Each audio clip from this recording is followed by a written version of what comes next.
Maybe we're not. Okay. Where are we at on? Is there any confusion on what you all think? Monic. Oh yeah, he's just like, yep. Oh, thanks, man. Go ahead. Oh yeah, he's just like, yep. Oh, thanks, man. Go ahead. Oh yeah, he's just like, yep. Oh, thanks, man. Go ahead. Oh yeah, he's just like, yep. Oh, thanks, man. Go ahead.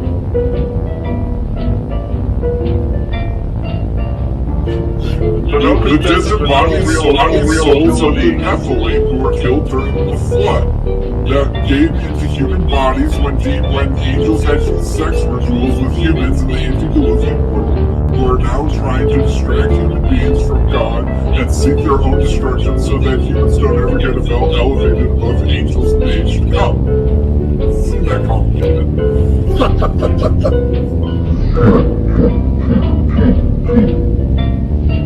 oh yeah, he's just like, yep. Oh, thanks, man. Go ahead. Oh yeah, he's just like, yep. Oh, thanks, man. Go ahead. Oh yeah, he's just like, yep. Oh, thanks, man. Go ahead. Oh yeah, he's just like, yep. Oh, thanks, man. Go ahead. So then, of course, there is a level line. The difference between God and us is God always says exactly what he means. He never can.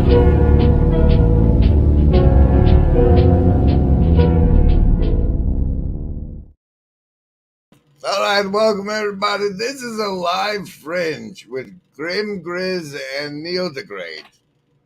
Oh, wait, that screen.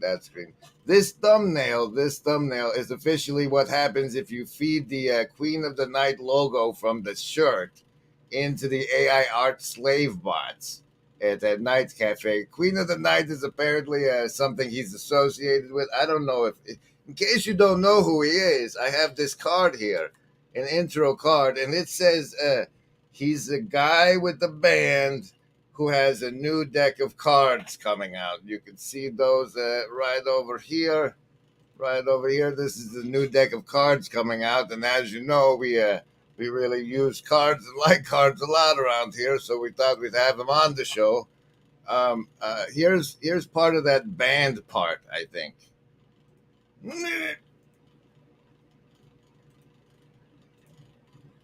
We can change what's been written. They're indelible scars. But through the wounds in our hands, we can now see the stars.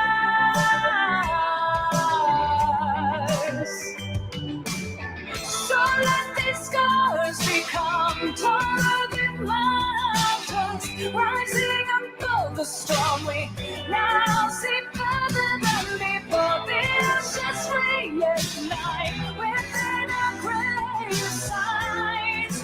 It's time for your return.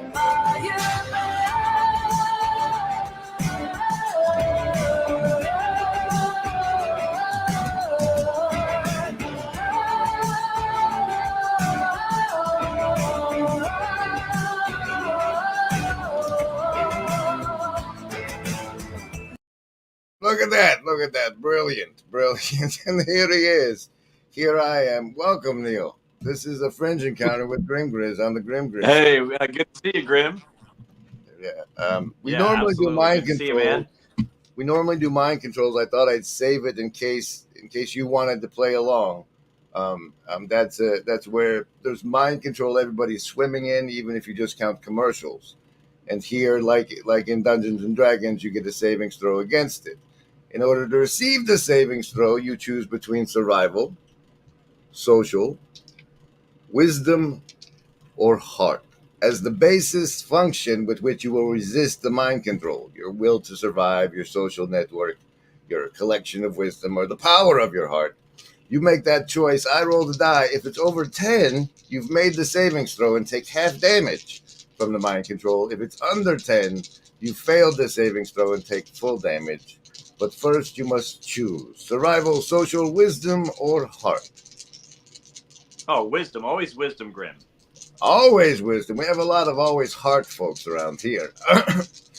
Everybody else, survival, social, wisdom, or heart, choose. Survivalist, not making it without a bonus. That's an 8 for you. Socialist, oh, and it's pairing. Socialist with an 18, you'll be fine. Pairing with the lovers of wisdom like Neil here with an 18, you'll be fine. Heart folks doing well as well with a 15. Only the survivalist, oh, and the indigo guy paired with the heart folks. We got double pairs today. That's sort of strange. But the good saves all around. Welcome. So now that that's out of the way, James Flames is responsible for this new card deck, according to this tweet I read once. You want to say anything about it and pitch it? Oh, I don't know if you know. So James is really popular artist. He's done stuff for a lot of legacy bands like the Foo Fighters and the Grateful Dead posters and things like that. He has a little bit more of a psychedelic flair, and the record has a little bit more of a psychedelic theme. So my goal here was I gave to him as I wanted to design a deck of cards that can play every standard card game and have actually take games like that are maybe, let's say, too much chance, a game like War, where people are just flipping cards, and actually add a more an element where you actually have more control over it. So it can add new dimensions to existing games. And then we have our own game, which I'm not really explaining until the cards are available. But it's basically the whole idea is the jokers play a large part in the game. It's all about flipping the other person's cards against them. And so it's kind of like a head games, mind game version of cards, a little more like a chess match than a normal standard set of cards where it's just coming down to, well, those are the cards you got and you got to play them. But the deck comes with the standard And so, number. by the way, James, yeah, it comes with a standard numbering and standard amount of cards. Yeah, exactly. And it's standard size. I mean, they could probably use them at a casino. I don't know. By the way, I'm a huge... What was it? Oh, sorry. Yeah, so they're a standard set of cards that they could use at a casino or something like that. They're all numbered legally and properly. So, all right. Well, there was something you said just before that, but it must not have been worth saying. Who knows? Nah, I don't know. I don't know what you didn't hear. That would be a superpower. We're having a connection goblins, it seems. But that happens. That happens. So it turns out today is a guy named Mr. Fats' birthday. And here, as a birthday present to him, I get you on my stream. How about that? Now, I'm not unfamiliar with you. A Fringe encounter is when I meet somebody the first time. And I guess, like, as far as history books are concerned, we might have met at the Symbolic World Conference, which was an event hosted in Tarpon Springs. Featuring one Jonathan Pageau, and surprise attended, theoretically, by Jordan Peterson himself, where my loyal hive mind and such had sent me to as an infiltrator. I was supposed to confront Peterson way more than I did, but it just didn't feel right. It felt like I was going to spoil Johnny's party if I did it, so I just kind of wrote it out. I don't know if they'll ever fund me again.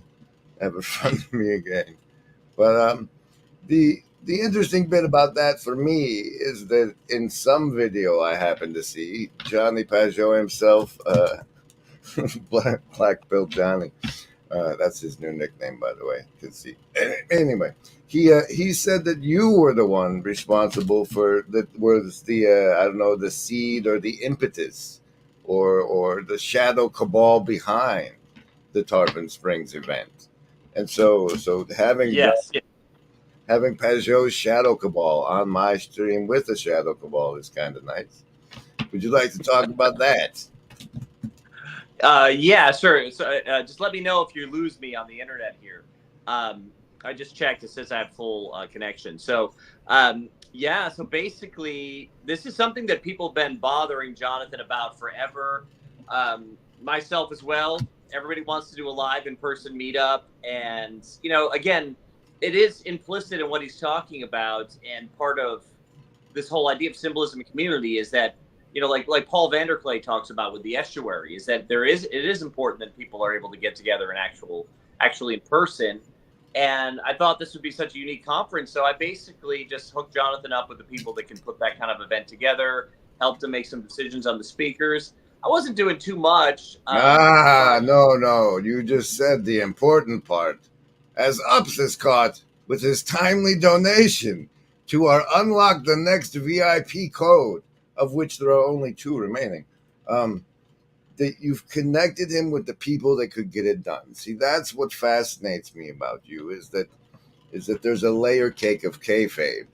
And as an entertainer and a band member, you've climbed and interfaced with that layer in ways us peons have not and can see it. And knowing and connecting people with people is the sauce, as it took me 40 years to figure out.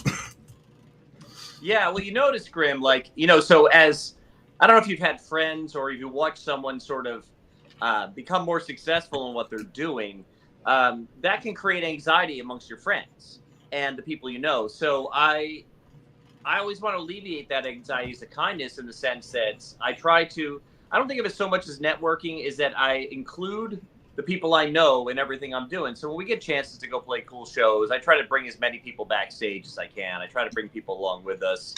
When I have opportunities and I have other friends that are good at things, I try to introduce them to those people.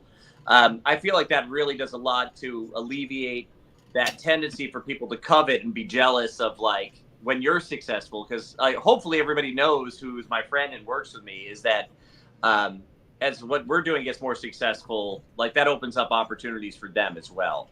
Because it's more of a, it's just really in a practical way, it's just more of a family way to do it. we're not trying to become successful so we can, like, lord it over people or anything like that. So I think Bill Murray gets it right. You watch the Bill Murray stories on Netflix, where he'll just show up at random parties. He was in Louisville for a while when we were living there, and he would just show up at cookouts and jam with the bands. And, like, such a better currency than money was the gift he had, where he could give someone a story they would never forget. And I think that's really the more important elements as for people as they, like, their audience grows, to remember, is that you have an increased capacity to, as cliche as it might sound, just to be a gift to everyone else around you, including all the people that have been there with you all along. So that's kind of the way I think about it. It is self-serving in a way too, because it's actually a more successful strategy, it turns out, once I start employing it, meaning that it builds more trust, as opposed to people who just tolerate my narcissism because they're hoping to gain access to things I've gained access to. Does that make sense? The last bit about how it just happens to work out that people lifting each other up is the way to go. Yeah, that makes sense. Yeah. It seems that with that strategy, you have to be pretty discerning about who you work with in general, then, especially, like, actually collaborate with, because that yeah like the membrane for access to that network that you've developed by being a good person. Yeah, well, you may have noticed this. People who can't manipulate you, who are manipulators, avoid you. So, I mean, part of that happens just immediately when you have a clear idea of what you're doing. And it's like, I know who I am, I know who I'm not. So people who are trying to get me on their agenda for their thing, it normally just, without even having to figure out that they have bad motives, what they want from me doesn't line up with our current mission. And it really doesn't, unless they really do an incredible job of duping me and framing it up to be a part of my current mission. Organically, it's not going to happen. So, yeah, so basically you can tell when someone else is chill and when they're in it for the art. I mean, everybody's got to figure out what to do with the business side of things, the structural side of things. It's like that part sucks because it's not at all what I'm interested in. But it's like, well, do I want to be able to keep making art? It's like, well, yeah, I want to be able to keep making art enough that I can swallow that pill. So I think that's an important thing to remember. But you can kind of tell that when you meet other people. I always say this is a controversial thing to say, but like when I ever go into like the deep South where there's like still like real threads of like explicit racism, the people that are normally encountering the racist can tell right away if you're an actual racist or not. So they're not just assuming you are. Because they have exposure to it, they can tell and everybody's cool. And so my experiences in those areas have always been great. And so I think it's the same way it's a weird example, but in art is that when you meet someone, there's a certain stink or gaminess certain people have. And it's like, no judgment to them, but I don't know if that's someone I can work with regardless of how talented they are. So I think there's kind of like an internal compass or an instinct that kind of kicks in and helps you avoid people that are in it for wrong reasons. Hopefully, I don't know. I think that people are really good at judging other people and really good at being a lawyer for themselves. So who knows my own heart? But I'm really happy with the quality of the people I'm surrounded with now and the people I'm getting to meet like yourself. It's been really cool. I'd say it's a moral resonance. The way that people filter naturally is like there's this. It was like I didn't approach or talk to you at the Symbolic World event because there's something there, but it's not an amoral thing. It's more like you're the embodiment of the opposite of misanthropy, and so it's like opposite pole there. And that was like, I don't know if I want to be exposed to that or have too much of that. How much I would be changed by being exposed to people that like actually love and appreciate other human beings. That's so it's like a danger field. Yeah, that'd be an awful thing, man. If you started appreciating other human beings, that'd be a terrible change. I would lose all sorts of cred with the fraternal regiment embodying narcissistic sociopathy. Yeah. No, there is some utility in that. I get it. I mean, so it's the same thing. Like, there's a weird thing, like, where people are always like, what do you do for a workout? I'm like, I don't work out. They're like, why? Like, that's healthy. I'm like, yeah, but I lose all artistic credibility as soon as you have like buff arms and legs and stuff like that. It's like, it just, people have a natural like response to those kind of things. So I don't know, that Gavin fella with the bush, those biceps on that. He went far. He took those far.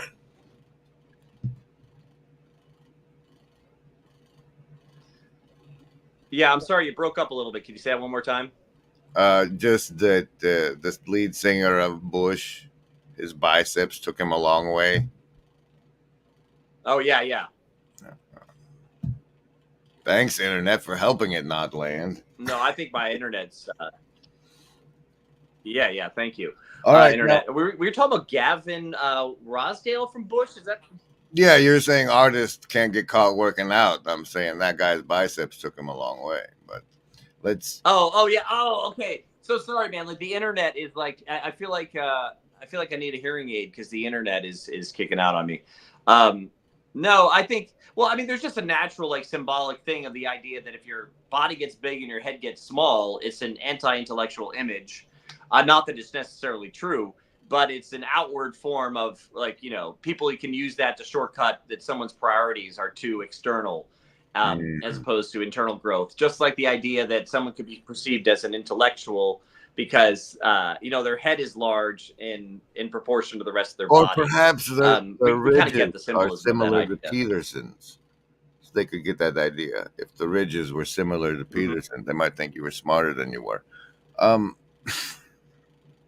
the extent I'm an artist and Mr. Fats... I'm sorry, Grim. I'm having a problem with Streamlabs because, I don't know, this happened last time I got on it. Is that I have like a gigabyte internet connection, but on Streamlabs, it's like I'm on AOL dial-up. I don't know what's causing that. do not either. Let's You've been frozen on my screen for about the last 3 minutes. we'll do this.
I'm not a cat.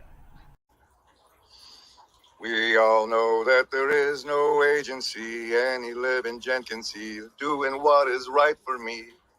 Is lifting up my bro so he can grow some eyes to see that doing what is right for me increases all our agency. And now I've just seated. All right, I this- moved rooms to see if there's better internet.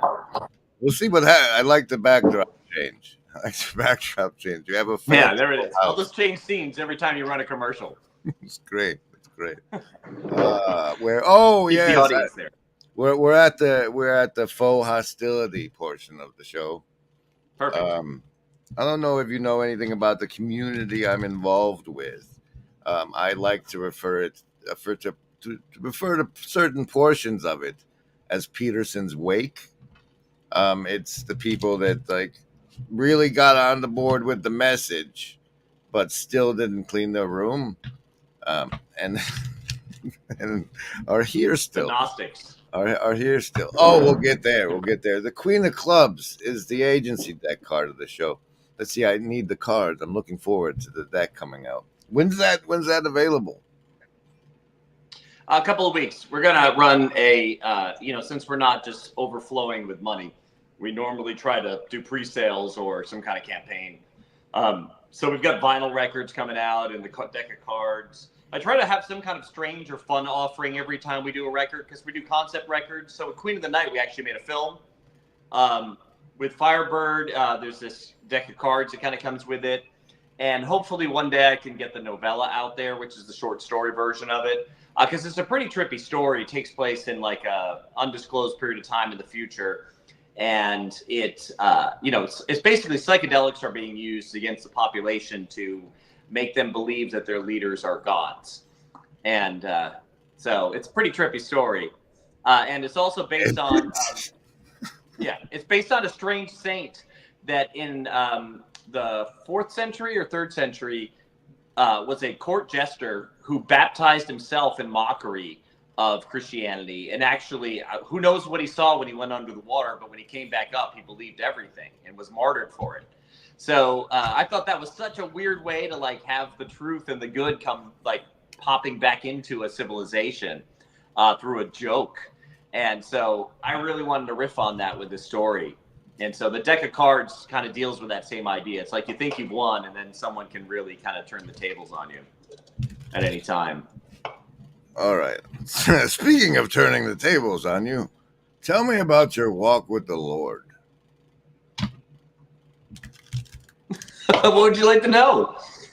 Give me a starting point. Like, I don't know when you started your walk with the Lord, or any bumps, or when He's been there for you, or things He's shown you, or any what wants to spring forth from you when I ask the question, or when I say, tell me about your walk with the Lord. Yeah, well, I guess let me give you some of my. I think the stakes are high in life, so I'm really. At the moment, I'll tell you where I'm at the moment. I think the stakes are high, and I think there's all kinds of things trying to pull me in the wrong direction. And I don't know where I would be without the church in that case. Because, I don't know, you have all these things you'd like to do. You have all these things you ought not to do that you probably want to do. even when it comes to like money management or how to be a father. And so I really hit the point probably around, I think 2018, 2019, that I was scared of who I was without the church. Like, if I want to put it that way, like I didn't know what was going to keep me in line on the right path without it. And that's not to say that like I want someone to make decisions for me or anything like that. But it's this like constant tuning fork about the real composition and what's the real music and what's the real dance of life. And I realized I need outside help doing that. Like I'm not able to govern it myself. So that's where I'm at right now. We're experiencing like a real, like just as like a whole family, like a real sweet spot with that and our faith. Like everybody's learning and growing, and it's very profound for us. I mean, the other part of my faith I don't like, let me give you a part of my faith I don't like, is just there's no way to quickly talk about it, right? Because it's something that's so ingrained in what you're doing, and what generally people want to hear, you'll give them a word. Let's just say I go out and say, hey, I'm a Christian. And now the meme I just sent to someone else might be a televangelist, might be, you know, an annoying uncle. Like, I don't know, that word doesn't, there's no way I can hand that word over to someone and my meaning of it at the same time.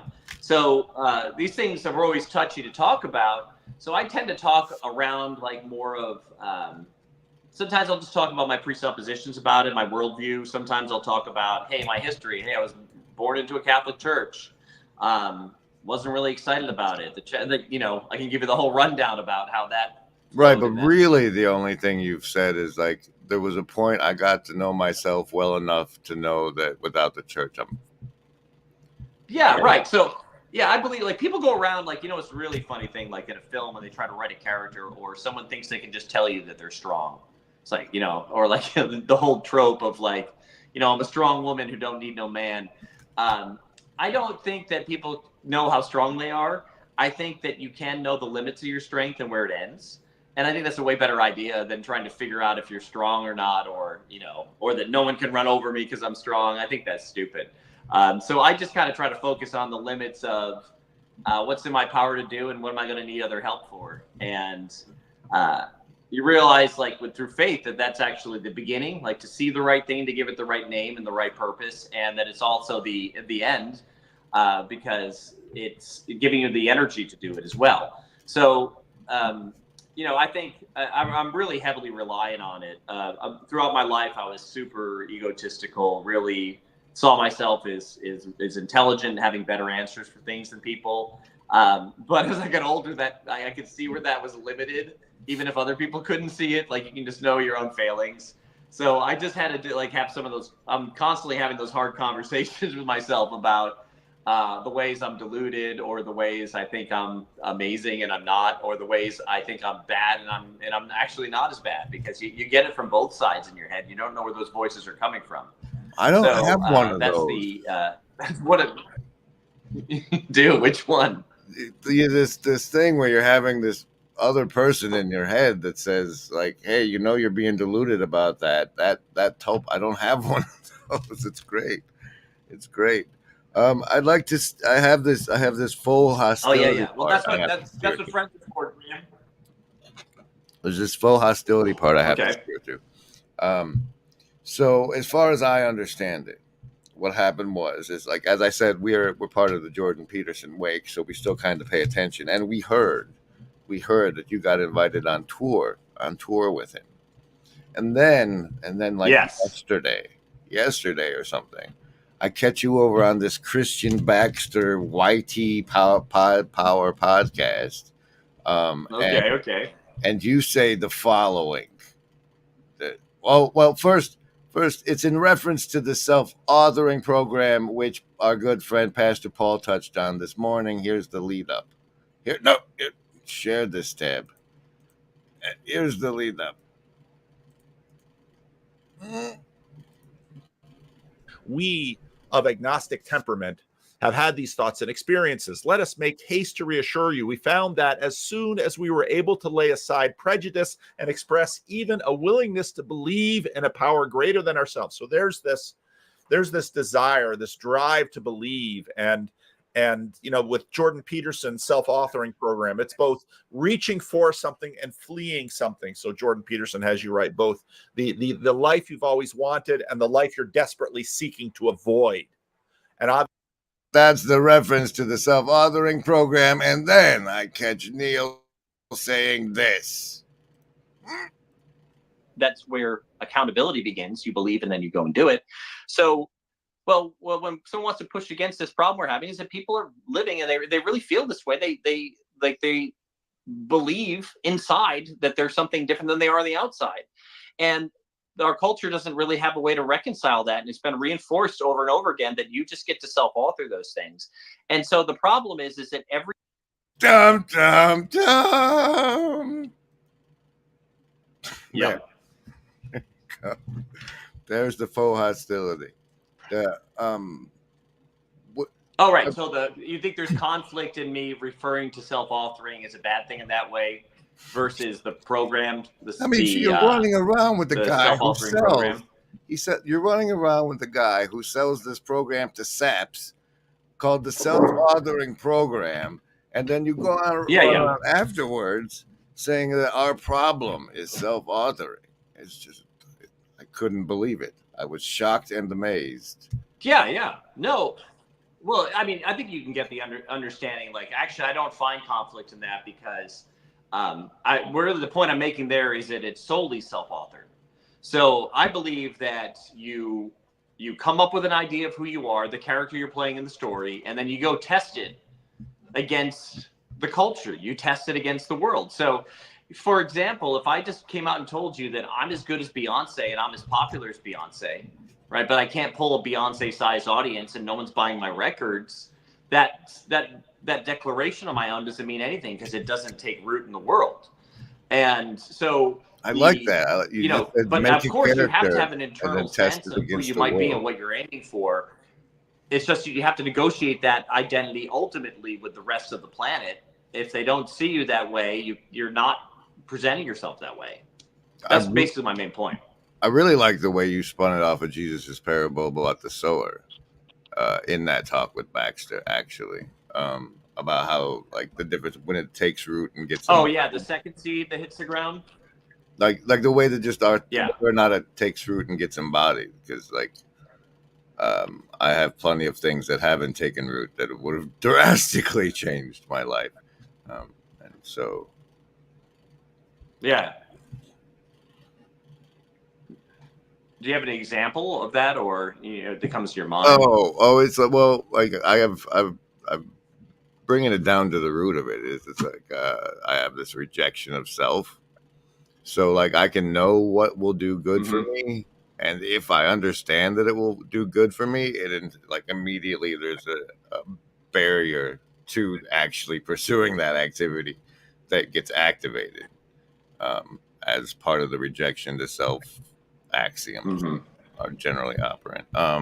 Like for example, meditating, exercising every morning, just the stuff you do that you know you should do that you don't do, like that sort of thing. It, to me, landed with the sower and the unembodiment and the rooting you were talking about with Baxter.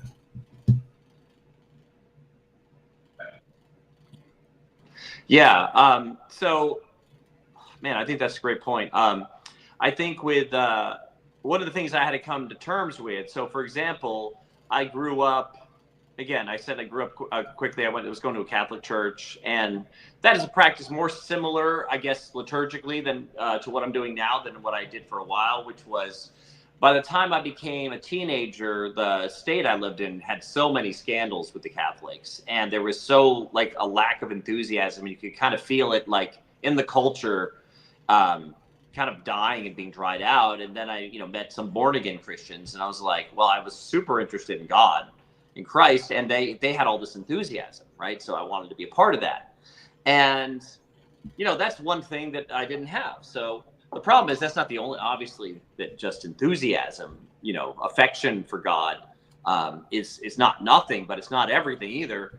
Or just, loving the right story isn't everything either. You have to figure out how do you participate in that story? So as a musician, I take these ideas to heart because I believe it's not only you're learning music theory, but you actually have to play it in a way that other people get. So with my experience in a lot of Protestant circles, as I moved into some of the more intellectually driven groups, because they were, more entertaining to me, maybe at the very least, I found that there was this problem, is that I was just sitting there every week waiting for the new piece of information that was going to fix the problem with me. And that information never comes. And if it does come, it's going to lead to some action and change in your behavior. So I felt like, as an imaginative person, I'm my own worst enemy, because if there's something bad I want to do, I've got an extra 100 excuses to do it. And so I'm pretty good at arguing for whatever I want to do. So I realized that, what was that? I said, we have a team of lawyers that advocate for that Sorry, I missed behavior. that. Wow. Yes, exactly. And I have in my own side. So what it came down to is, even simple things, in scripture, like fasting and a really more devoted prayer life, that I actually had to practice having dominion over my urges and my ego. And I felt like in some of the more Gnostic circles where I was sitting there just waiting for the piece of information, it was doubling down on the problem. It was this idea of knowledge you don't embody, it puffs up. I thought I knew the answers, but I don't think my life looked much different than other people's. I think I knew atheists that were more moral than me in certain ways. So I had to come to terms with the fact that there was half the coin missing. There was the other side of the coin where it's I'm not just all head, I'm not all brain. I've actually, that the things I do with my life and my time will actually shape me and change me as a person. So, that's the tradition I'm in now. The same thing goes, so I'll give you a quick theory. I think that, and I think Catholics will tell you this too, and I don't want to pick on Catholics, but, during the Middle Ages, or during the time of indulgences, they were moving away from the practice of spiritual discipline, the fasting, the actual traditions we've been given and the practices we've been given that are going to help us have dominion over those urges, those fire drills we run, those forced situations where we deprive ourselves, so that you can learn to say no when it's the wrong time to say yes. Wait a minute. Whoa. To be honest, and because not only because, but in part because the deck of cards in my hands at the moment is the Blue Church deck. Are you telling me that part of a Christian, all these people that say, I'm a Christian, part of that religious practice involves intentional fasting, which means not eating, going for periods of days, maybe, of not eating? Yeah, so, it's not... That's something Christians? That's part of the Christian practice. Christians do that. That's what you're saying. They're supposed to.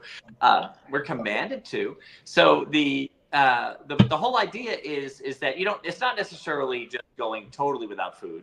There's your Night of Clubs. It's not going totally without food. It's the idea that you restrict it, so you're not satiating your appetite completely, that you're saving money and time, so you can actually pray for other people. You can spend time in prayer. You can use that time to replace that, and that you can put money aside to give alms to the poor. So it's got a really well-rounded, benefit beyond the fact that, we're just going to fast. It's no, you actually fast so you can give more too. So I think that was really helpful for me to see, because, again, it just, in that one practice, it actually opens up your capacity to experience beauty and the good of the world without it ruining you. And so let me just make a case for that quick. So what happened during the period of time where they're selling indulgences and the churches are collecting money, they're becoming more and more beautiful. And you see this weird transition happen where... Can you define indulgence? You know what an indulgence is? I do, but for a broader market, would you? Oh, yeah. Fair enough. So an indulgence is the idea that, hey, you want to sin a little bit, or maybe you've been sitting. Well, just give some money to the church. This is a very short version of it. Give some money to the church and all will be forgiven. So we feel like that's the, that's like what the bank and what everybody else does to you. Like that's like it's like not how you're healed from sin for sure. That's more like a look of it as like a crime and punishment legal lens. So you're going to have to pay off the debt. It seems like the distorted by exposing notion yourself. it seems like the distorted notion that you can buy away your sin, and that it was actually a practice, right? Yeah, exactly. But okay, so that's what an indulgence is. It's like so what happens buying is off my sins.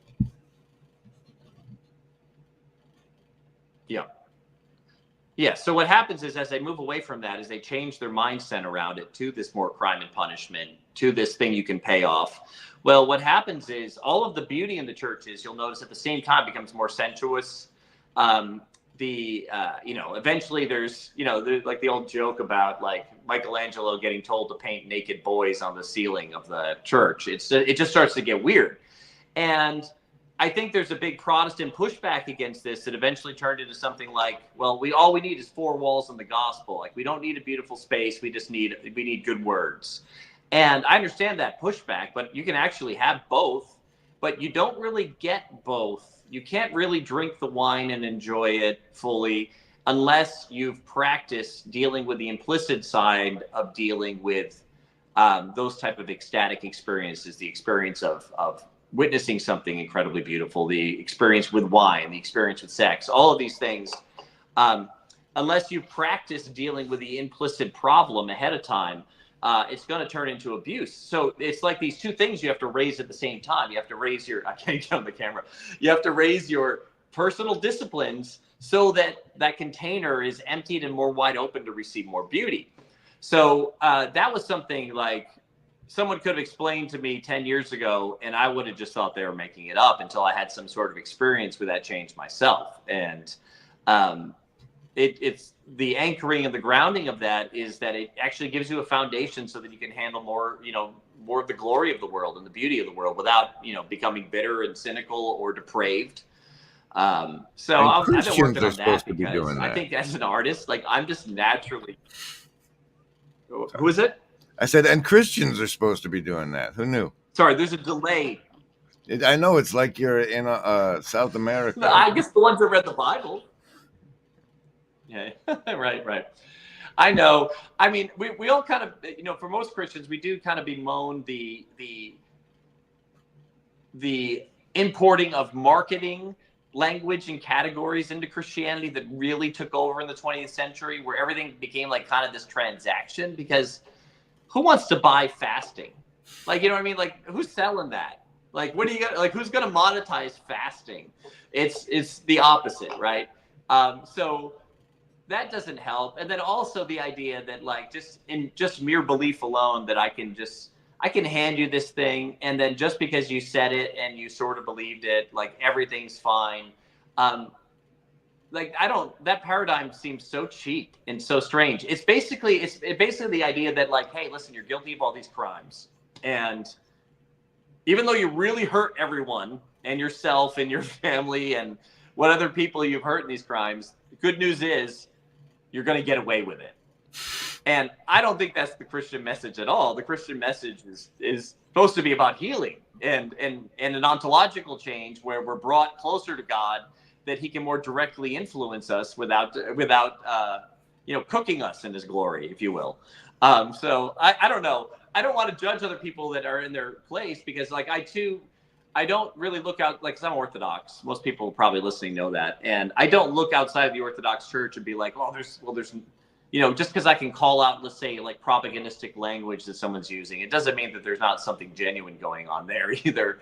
I just use this little phrase. I tell people, I said, even a splinter of the cross can turn into the tree of life. So yeah, I don't really know. That's a good one. Yeah. So I don't really know what journey other people are on and where God's at with it. And if I try to play God with them, I'm going to screw everything up. So if I start messing with their traditions or where they're at in their life, like, I don't think that's going to be helpful to them.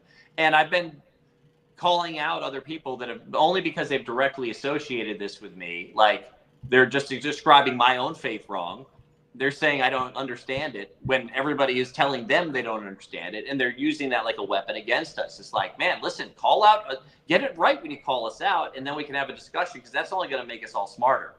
right? If we really do the right things, but like the idea that you've mistakenly taken the wrong position and then you're using it like a hammer, like I don't know. That's like the idea of like when I see Christians doing that between groups, it's like I don't know, like we're arguing over who gets to sit at the table while the restaurant is burning around us. Right, It's it makes just not me the right very thing to angry. be looking at the right All time. the interdenominational nonsense, as somebody who can't be in a denomination, it makes me very angry because I'm dealing with demons out here, and you guys are fighting with each other, and it's stupid. It's stupid. Mhm.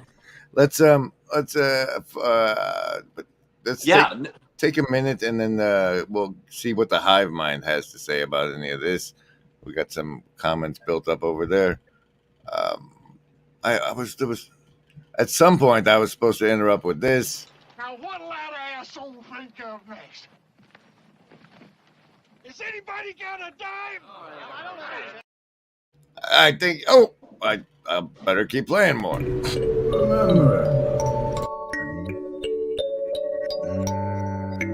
There is no agency. We want what's best.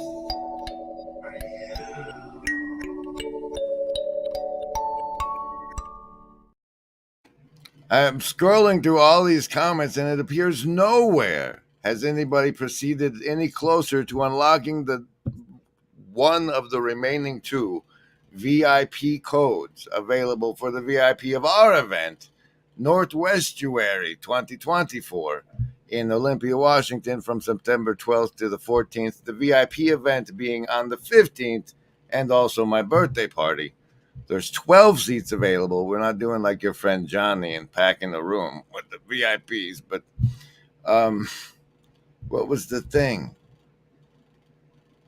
I keep, every time your face actually comes back, I lose the thing. Welcome, Neil. This is what it's like.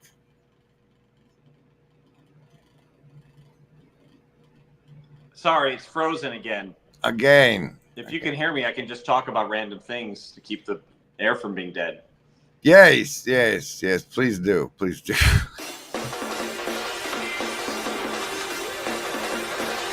LARP. We have the ability to LARP and LARP hard.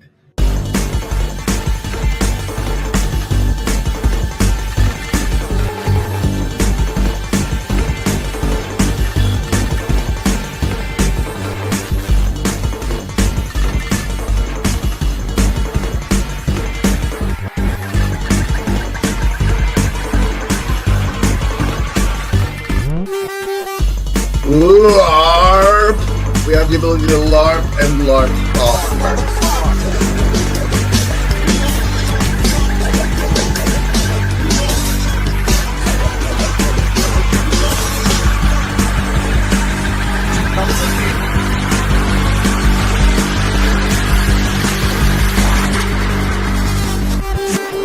That was a McMo one, I think. I believe that was a McMo masterpiece. I think that was his stylistic impression, signature thereof.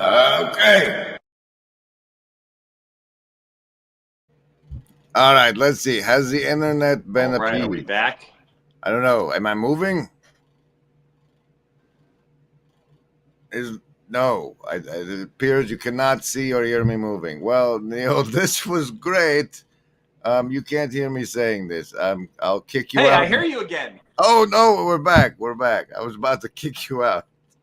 It seems like the internet doesn't want this to happen much longer. It's such a bummer. I'm sorry, man. It is Yeah, what it is. I'm standing here looking like this.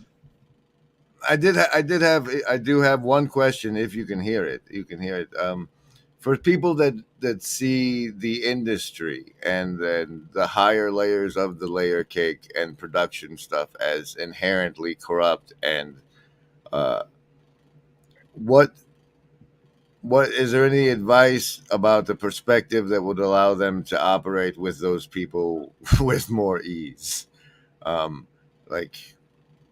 don't know if it feels the same way as walking into a shady bar or a gang neighborhood to consider the business aspect of this entertainment production for me, and like those level of things. But it's part of what one needs to do. So, do you have anything that would help with perspectives on that?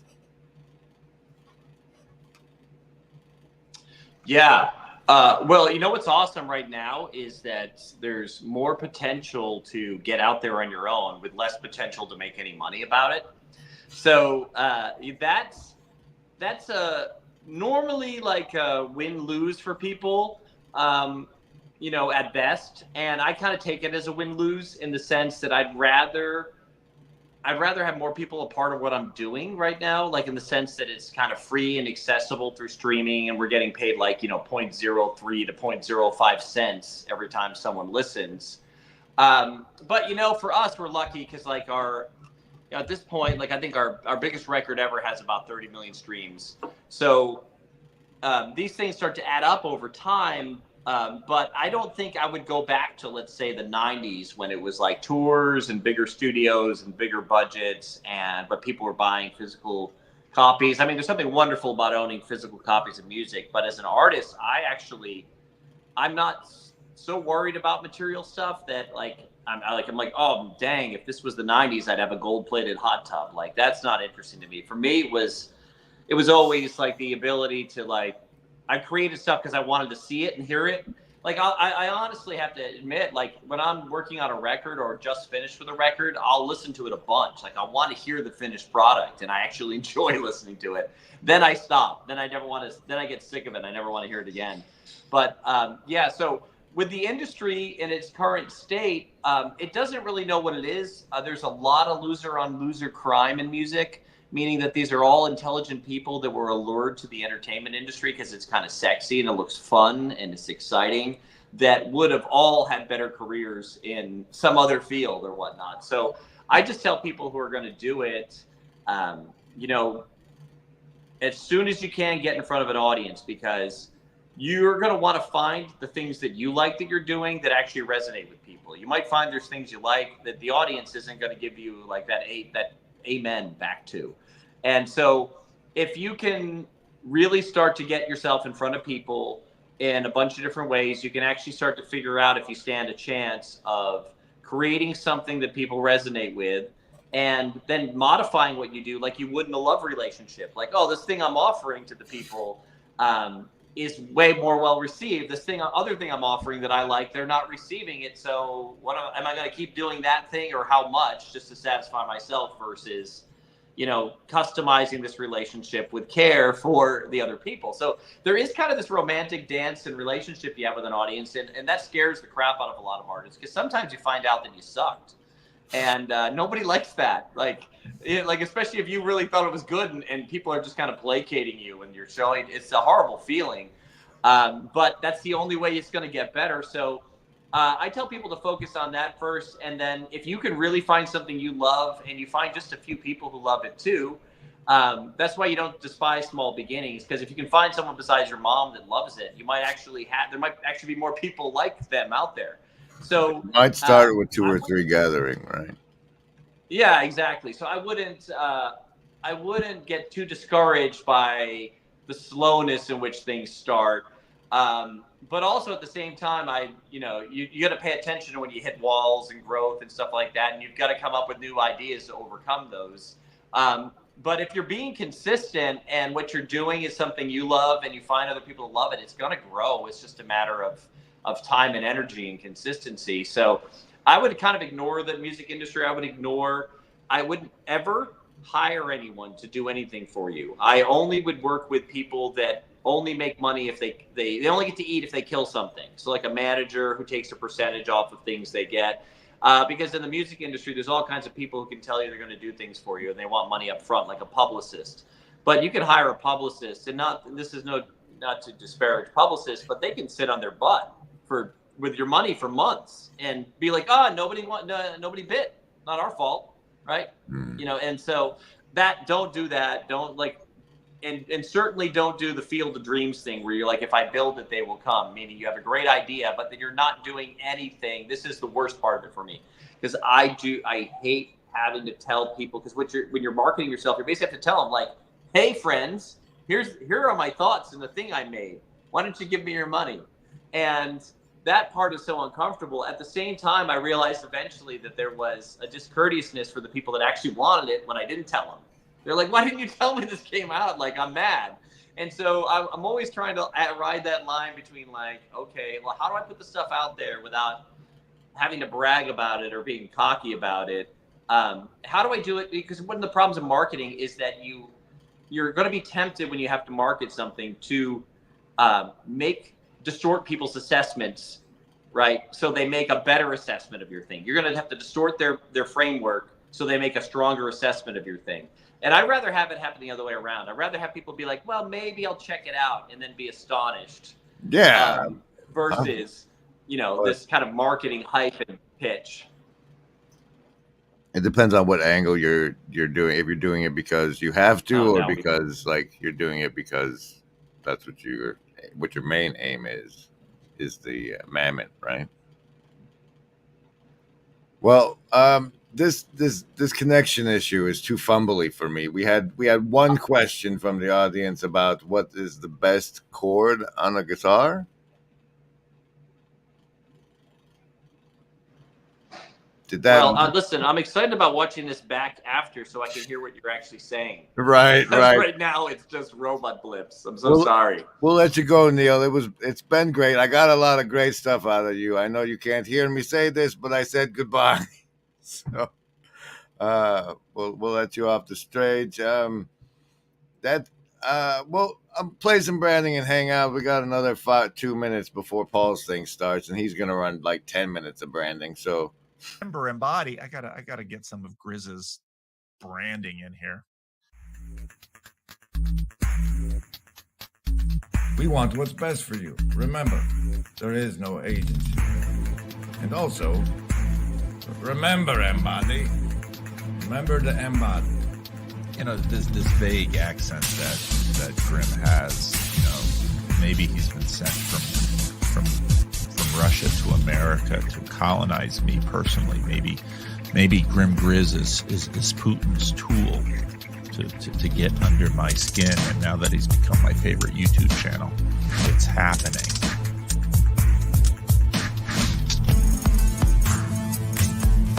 Remember, embody. Remember, embody. We want what's best for you. And your body wants what's best for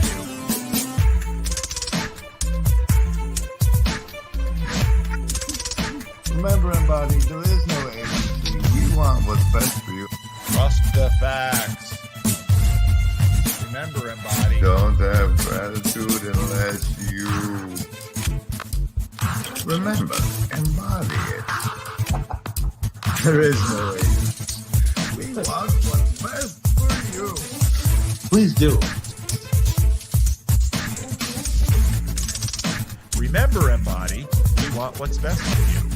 The remember, embody, participation and virtually not alone. I mean, these are the things of Griz's channel are really central to this. Grimgriz channel. The heart of the Grimgriz channel is virtually not alone. Remember, embody, there is no agency. The heart of the Grimgriz channel is about the question and anxiety of life being wasted in union with machines instead of other real human beings. That's the heart of your channel, Grizz. That's the heart of your channel. And it comes out of, very clearly, the pain that many people are growing up being parented by machines and not by their biological parents. oh, hey there, Foxman. So it's just not we got as much as we're gonna get out of it this go round, folks, with the way the internet is. I hope it wasn't bad. It was just like he would start hearing me 3 seconds after I stopped saying things when he could hear me, and it wasn't. But anyway, I love you guys. I'll see you later.